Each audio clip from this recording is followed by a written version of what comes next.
Welcome back to Around the Table with Stacy Smith as we take a look at investing in the economy. Kim, you have said many times that people should do their homework on stocks and pay attention to what companies have to say, especially in their quarterly reports, the earnings season that you love so much. So when a company reports its revenues and its earnings, what should I be looking at? The earnings, the revenues, a combination of those? What?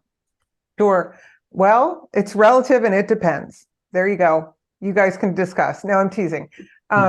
So first of all, it's relative. You need to, you're going to get this number plopped out into your, mind saying, oh, they made X amount of dollars and they have Y amount of earnings. Great.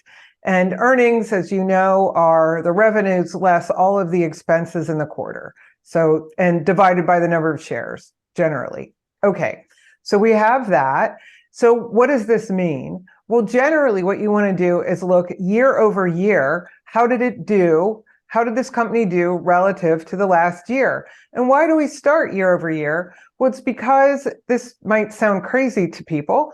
There's seasonality in companies' quarterly earnings. So you really should compare third quarter ending in October to third quarter ending in October. If you look at the prior quarter two that ended in June to this quarter that ended in October, it could just mean nothing because the company has very different revenue expectations during that quarter. Like, let's take a silly example. We'll take Six Flags. Six Flags is earnings in October compared to December. They mean nothing, right? Because nobody's going to parks, or very few people are going to parks.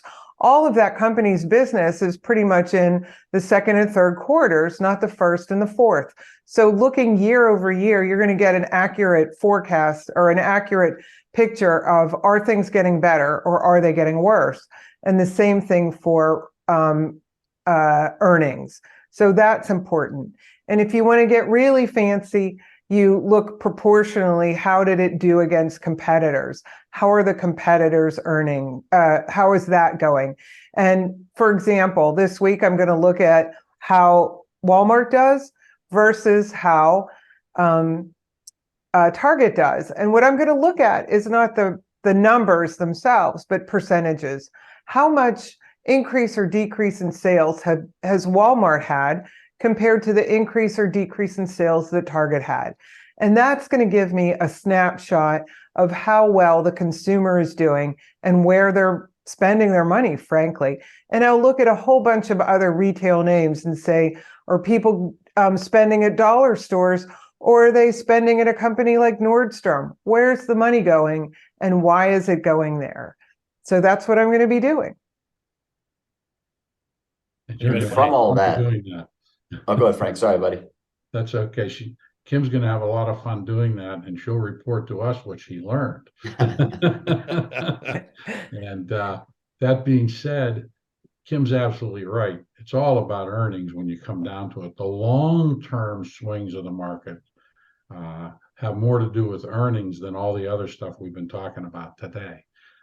If a company's earnings are generally rising over time, that stock is generally going to rise over time. And I say generally very slowly and longly because it isn't lockstep.